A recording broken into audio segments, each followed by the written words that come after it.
مساء الخير، مساء الحب والفرح والطاقات الإيجابية. أهلا وسهلا فيكم على حلقة جديدة من برنامج على الطبيعة مع سليمة. بدنا نضلنا من خلال إطلالاتنا على هالشاشة الكريمة بإذن رب العالمين، بدنا نضلنا نمسي بالحب وبالفرح وبالطاقات الإيجابية. إن شاء الله تكون دايما أفكارنا وطاقاتنا وصحة كل الناس وصحتنا بخير وبطاقة وبفرح. ليست حياتنا سوى تجسيد لأفكارنا. هيدا الجملة دايما بقولها، ليكن المظهر كالجوهر وليكن الظاهر كالباطن. خلي دايما نفسيتنا كتير حلوة، هيدا الشيء بيعكس على شكلنا الخارجي أكيد وعلى جمالنا، لأنه ليس الجمال جمال الوجه إنما النور الذي يشع من القلب. دايما بنقول قوة الصلاة شافية، قربنا لربنا ودايما الدعاء. الله سبحانه وتعالى دايما بيسمعنا، الله سبحانه وتعالى دايما معنا. بدنا نضلنا نطلب، بدنا نضلنا ندعي، الله ما بيسمع ساكت. الصلاة مجلبة للرزق، دافعة للأذى، مفرحة للنفس، منعشة للروح. ما في أجمل من قربنا لربنا ودايما نطلب وندعي ونصلي لحتى ترتاح نفسيتنا. أجمل صديق للإنسان هو رب العالمين. دايما بنقول يا رب عندي هم كبير، لا ما بدي أقول يا رب عندي هم كبير، بقول يا هم عندي رب كبير. الله ما بيترك حدا، ودايما شو ما اجينا من الله بنقول وعسى ان تكرهوا شيء وهو خير. ولا مرة صار اي شيء سلبي معنا الا بنقول لعله خير. حتما انه بنرجع بنلاقي نتيجة لقدام. بدناش نضلنا نفكر بسلبية، رجاء بدنا نفكر بإيجابية. ما بدنا نكتئب، ما بدنا نزعل، ما بدنا نحزن. يعني الحزن والفرح والحب والزعل والمحبة والتسامح، كلها هيدا أشياء، كلها هي أمور بتقطع بحياتنا اليومية. بدنا نتعود. السعادة محطة والشقاء محطة، وقطار الحياة يقف في كل محطة. كلنا بدنا نزعل وكلنا بدنا نحزن وكلنا بدنا نتعب وكلنا بدنا نفرح ونزعل من ناس ونسامح ناس. هالحياة بدها تقطع بحلوة وبمرة. ليلى ازعج حالي وخلينا نضلنا ننتبه لصحتنا ونحافظ على صحتنا. ودايما نقرأ هيك في أقوال وحكم أنا بحب أقولها بتعنينا، منوقف عندها اليوم بكل مثل، بكل قول منقراه، بكل بيت شعر منلاقي فيه عبرة، في مسج لازم توصلنا. احترم الكبير عندما تكون شابا، سامح المخطئ عندما تكون على حق، واحترم الصغير أو ساعد الضعيف عندما تكون قويا، لأنك يوما ما سوف تخطئ وسوف تصبح شابا وتكون ضعيفا. كلنا بدنا نمرق بكل المراحل بالحياة. كيف فينا نتعامل مع الكبار، مع الأكبر منا، وخصوصا مع أهلنا. بده يجي وقت بالحياة ولادنا والأشخاص التانيين بده يتعاملوا معنا بذات الطريقة. مثل ما منزرع منحصد. رضا الله ورضا الوالدين. قدي فينا نكون منيح مع الأكبر منا بغض النظر إذا بخصونا أو ما بخصونا، فكيف إذا بيكونوا أهلنا. بقلكن دايما حبوا حالكن، حبوا الحياة، الله بحبكن. خلينا نضلنا هيك محافظين على صحتنا ومحافظين على نفسيتنا الحلوة وعلى معنوياتنا. أهم شيء تكون دايما معنوياتنا مرتفعة لحتى نقدر نتغلب على كل شغلة بتقطع ونهون على حالنا. لأنه بأي مشكلة بالحياة ما نلجأ لحدا، مننام على كتفنا نحنا أو نطلب من الله. من خلال هالإطلالات بدنا نحكي دايما، بنقول ما بدنا نحكي طب، ما بدنا نحكي علم، نحن بنحكي منطق. كل الوصفات اللي بتقولها سليمة حتما كلكم بتعرفوا، وكل النصايح اللي بقولها انتو مرقة على راسكم، مش أكتر من أنا بقلكم بليز وبسلط عفوا الضوء على هيدي الاشياء اللي موجودة بين ايدينا. بس خلينا نواكب هيدا النمط من حياتنا اليومية حتى ما ننزعج وحتى ما تواجهنا مشاكل، لأنه مشاكل الصحة كتيرة وعديدة. قلنا بحلقة الماضي في كتير اشياء، في عادات نحن بنعملها كل يوم باللا شعور وممكن تكون بتأذي صحتنا، وفي اشياء خلينا نتصرف كل يوم ونعملها هي بتكون إيجابية على صحتنا. من الاشياء اللي بيقولها دايما ونبلش حلقتنا بالنصايح بشرب المي. شرب المي دايما ونحن قاعدين بالدرجة الأولى نشرب 3 أو 4 أكواب مي على الريق على القليلة.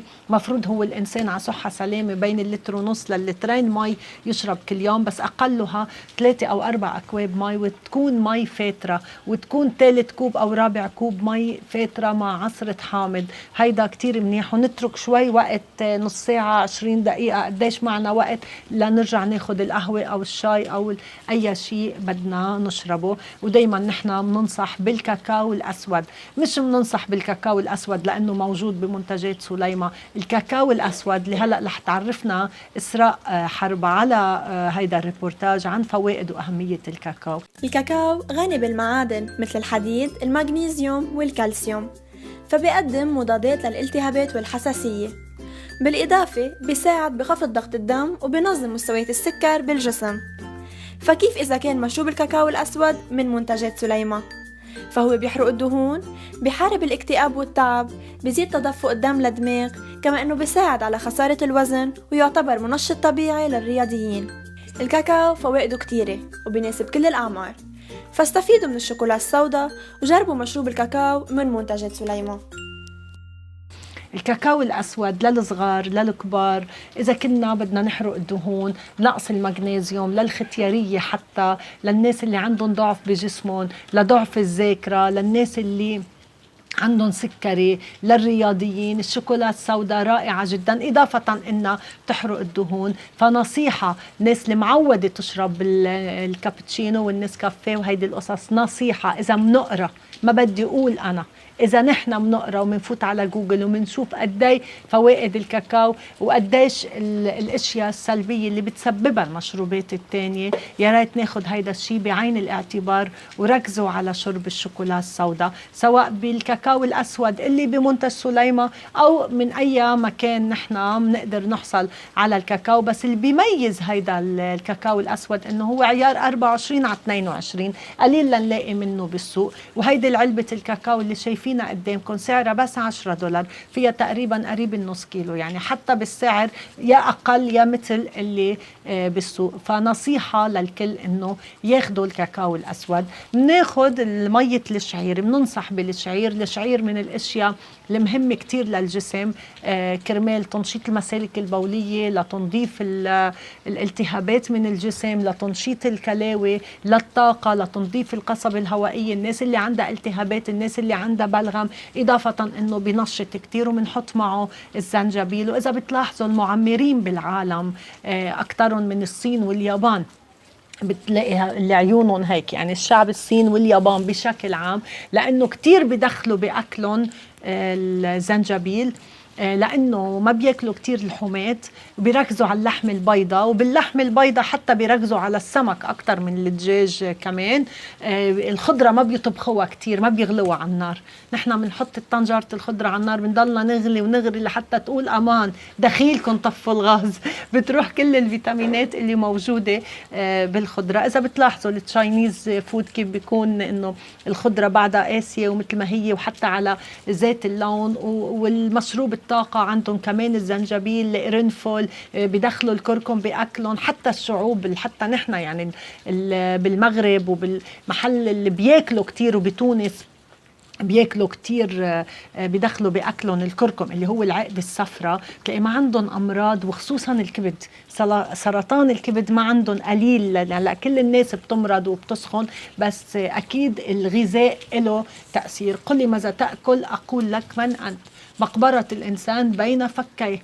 يعني ما في مثل من قال كذب، كل مثل منلاقي فيه عبرة. لا تجعلوا أجوافكم مقبرة للحيوانات، يعني نخفف أكل اللحوم، نركز على العصير الطبيعي، على الخضرة، على الفواكه قد ما فينا. ناكل البرغل من الاشياء المهمة كتير، وعودوا اولادكم كل مرة او مرتين بالاسبوع على القليل ناكل برغل. برغل مع السلطة كتير طيب، مع اللبن كتير طيب. يعني هلأ برغل بنحط صحن، بنحط بصل وحر وكبيس وفجل ونعنع وهيدي القصص وصحن سلطة معه. هيدي وجبة كتير مهمة. فينا نحط قلوبات على وجهن، الكاجو، اللوز، الجوز، الصنوبر، هيدي القصص، الزبيب. كمان هودي فيهم فيتامينات بيعوضونا عن اللحمة. مش ضروري بكل وجبة يكون فيها لحمة. هيدا بالدرجة الأولى. وشغلة كتير مهمة، الناس اللي عندها مشاكل بمعدتها أكيد في عنا الخلطة المنشطة للمصران. كرمال هيدا الموضوع كمان رائعة ومهمة، بتساعد على تنشيط المصران، للغازات، للنفخة، لتدويب البطن.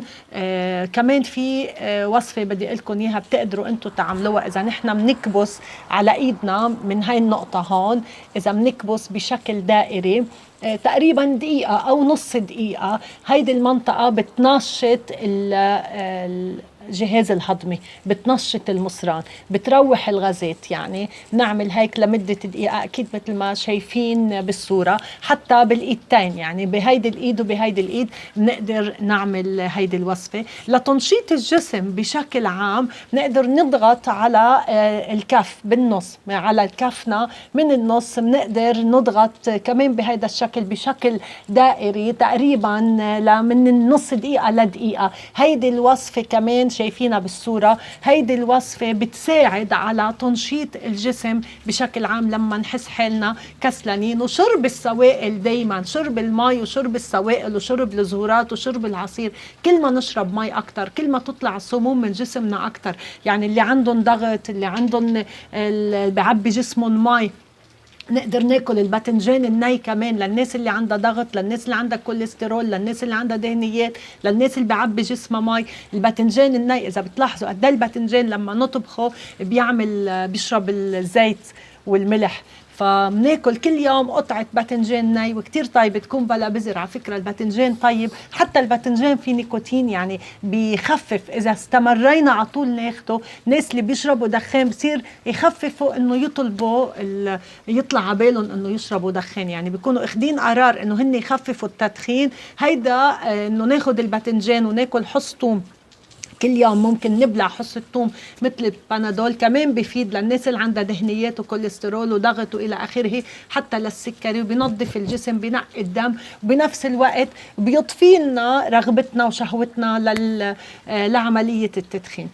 ومن الاشياء اللي بتفيد لانقاص الوزن، يعني حكينا عن الكاكاو وحكينا عن خلطة المنشطة للمصران، منتوجهم بالمكمل الغذائي. هيدي المجموعة اللي شايفينها قدامكم بالصورة، خلطة المصران والمكمل الغذائي والكاكاو الأسود، هن علاج فعال بإذن رب العالمين، بيساعدوا على انقاص الوزن، وبنفس الوقت هن بيكونوا علاج لتنشيط المصران، لتنشيط الطاقة بالجسم. والمكمل الغذائي من منتجاتنا هلأ منشوفه بالريبورتاج كمان مع إسراء حرب فوائد المكمل الغذائي. يحتوي المكمل الغذائي من منتجات سليمة على بذر الكتان، حبة البركة، حبوب اللقاح، لسان البحر وغيرهم.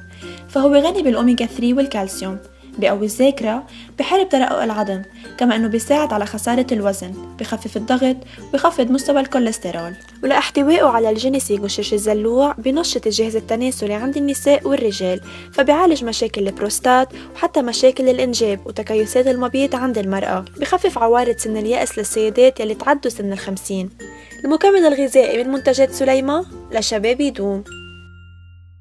لكن المكمل الغذائي لكل العائلة، لشباب يدوم، لطاقات تزيد عن جد، لشباب يدوم وطاقات تزيد. المكمل الغذائي مهم كتير، بنشط الجهاز التناسلي سواء عند المرأة أو حتى عند الرجل. منيح حتى لمشاكل ترقق العظم، بيقوت على القلب وبيشبع، لأنه بيشبع ما بقى تطلب نفسنا الأكل. بنحرق الدهون بالخلطة المصران وبنشرب الشوكولا السوداء. هيدي المجموعة بتساعد انه تضاعفنا بين 4 ل 5 كيلو بالشهر باذن رب العالمين. والناس اللي عندهم مشاكل بالانجاب، عندهم تكيسات على المبيض، الرجال اللي عندهم بروستات، اللي عندهم ضعف جنسي، اكيد المجموعه اللي عندنا اللي هي العسل الاسود مع الخلطه الخاصه للرجال والخلطه الخاصه للنساء هي علاج فعال باذن الله. خلطه الرجال وخلطه النساء من الاشياء الرائعه، لانه فيها الجينيسينج، حبوب اللقاح، غبار الطلع، بذر كتان، حبه البركه، البركة، حب العزيز،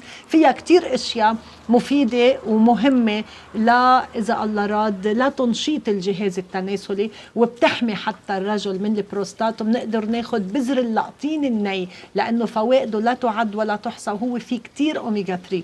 لكن بناخد نص ملعقة صغيرة من هيدي الخلطة، وبناخد شوي من العسل الأسود المهم كتير لكل العائلة. العسل الأسود هو دبس قصب السكر، هيدا منجيبه من مصر، هو علاج فعال إذا الله راد لفقر الدم، حتى لمشاكل التبول اللا إرادي عند الأطفال. كمان العسل الأسود من الأشياء اللي بتفيد، والخلطة المناعة والكاكاو. لكن هيدي المجموعة هي بتساعد كرمال مشاكل الإنجاب وتكيسات المبيض. والخلطة الخاصة للنساء بتخلي الدورة تطول لتقطع لما يتنشط جهاز التناسلي، حتى بعوارض المينوبوز وعبقات وهبات وهيدي القصص بتخففها، بتقوي الاستروجين والكولاجين، بتخفف التجاعيد وبتخليكي هايبر ونشيطة. إذا عندك تكيسات على المبيض بتعالجها وبتدوبها بإذن رب العالمين.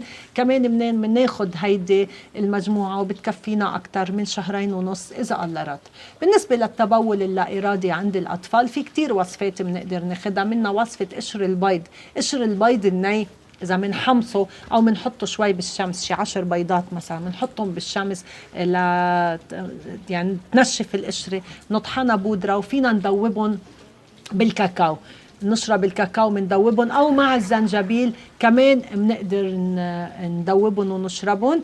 العسل الأسود مع الخلطة الخاصة للأطفال. الخلطة الخاصة للأطفال هي عبارة عن مجموعة فيتامينات للولد كتير مهم لما ياخد الكالسيوم كتير زيادة، لأنه الكالسيوم بمص الرطوبة بالجسم. يعني إذا ما عندكم العسل الأسود من منتجاتنا فيكم تجربوا وصفة العسل العادي، كل يوم ياخد ملعقة صغيرة من العسل الولد. هيدا كتير مهم وكتير بتفيد بإذن الله. لكن هيدي المجموعة العسل الأسود مع الكاكاو مع خلطة الأطفال وزيت السمك، فوائد زيت السمك لأنه فيه أوميجا 3 وفيتامينات، هيدي المجموعة بتخلي الولد يبطل عنده هيدي قصة التبول اللا إرادي. حتى للكبار، يعني للكبار بنعطيهم الخلطة الخاصة للكبار مش خلطة الأطفال، كمان مع العسل وزيت السمك بإذن الله.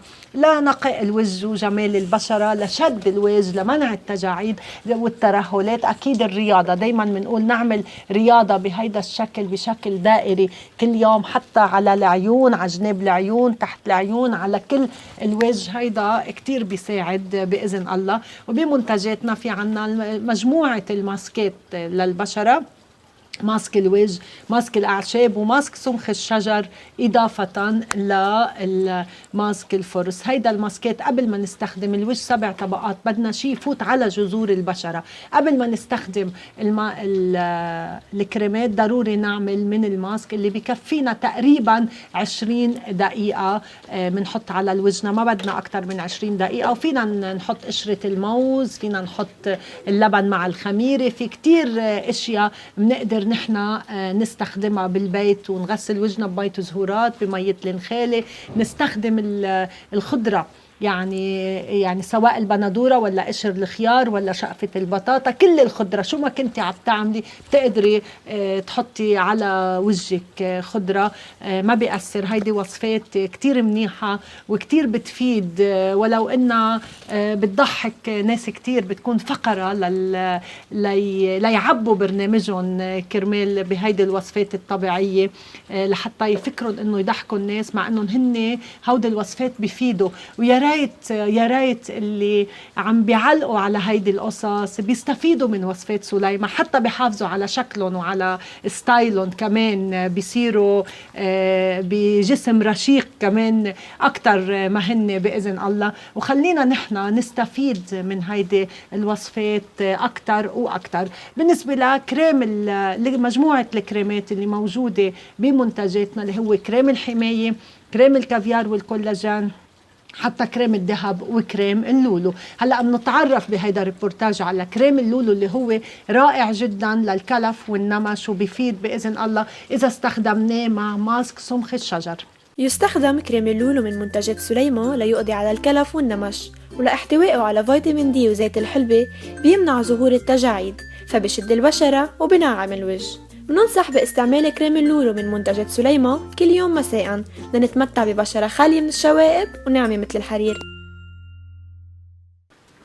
بالنسبة لكريم اللولو بنحط منه أكيد بالليل، وضروري لما يبقى في عنا كلف ونمش نستخدم كريم الحماية. كريم الكافيار والكولاجين رائع جدا كرمال التجاعيد، وأكيد في كريم كولاجين للرجل يعني كمان له حصة كتير مهمة الرجل بمنتجاتنا، سواء للشعر أو للرشاقة أو حتى للطاقة أو حتى للبشرة. كريم الكولاجين بنقدر ناخد كريم الكولاجين والكافيار مع صابونة الكركم بإذن الله، وعنا مجموعة مهمة كتير من الصابون، صابونة الشبة، صابونة حبة البركة، صابونة الكركم، صابونة الشيا. هيدي المجموعة رائعة جدا وبتفيد بإذن رب العالمين لكل المشاكل البشرة. وبالنسبة للحب الشباب بنقدر نستخدم سائل اللوسيون مع الصابونة، وبنقدر نستخدم معه كمان ماسك الفرص. هيدي المجموعة للبشرة ماسكات وكريمات وصابون والبودرة المعقمة منتوجها بالبودرة المعقمة اللي هي صيدلية سليمة. هيدي البودرة بتشد الجلد للتجاعيد للمشاكل النسائية حتى للالتهابات، رائعة جدا بتمنى كل حدا ياخدها، وأكيد هي عليها عروضات دايما. البودرة المعقمة الوحدة $30 بنقدر ناخد الاثنين $40، وغسلوا وشكم بس بمية البودرة حتى للاستعمالات بالتواليت للتعقيم كمان رائعة جدا، للصدفية والفطريات، لالتهابات النسائية، لشد الصدر، حتى هي مع مجموعة شد وتكبير الصدر البودرة المعقمة وزيت الترهل. دايما الوقت بدهمنا نحن رح نكون بإذن الله قبل ما نحكي عن زيت الألام رح نكون موجودين إذا الله راد بعد يومين ب7 نيسان بقاعة منطقة حاصبية بقاعة شوية بمحاضرة حول أهمية الغذاء الصحي والعودة للطبيعة. بتمنى أنه تلاقونا لحتى نشوفكم فوق، ولح منكون إن الله راد ب16 الشهر الأحد اللي جاي إذا الله راد افتتاح فرع شحيم منطقة إقليم الخروب تحديدا بمنطقة مرج علي.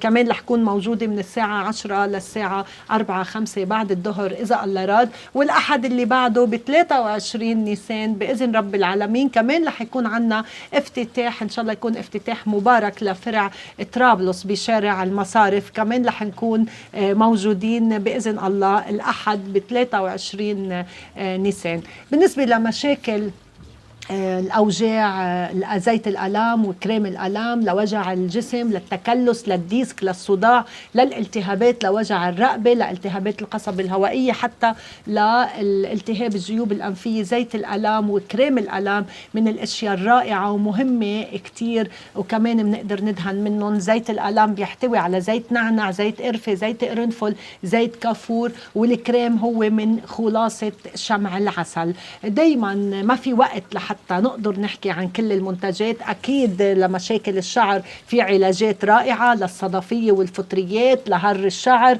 في كتير أشياء ومنتجات بعد أكيد بحلقات تانية بنقدر نحكي عنها. هيدي الحلقة بإذن رب العالمين رح تنعاد اليوم الساعة 12 بالليل وبكرة الساعة 12 بالليل. إن شاء الله تكون وصفاتنا نالت إعجابكم، بنحبكم كتير، إن شاء الله تضلوا تحبوا هيدا البرنامج. إلى اللقاء.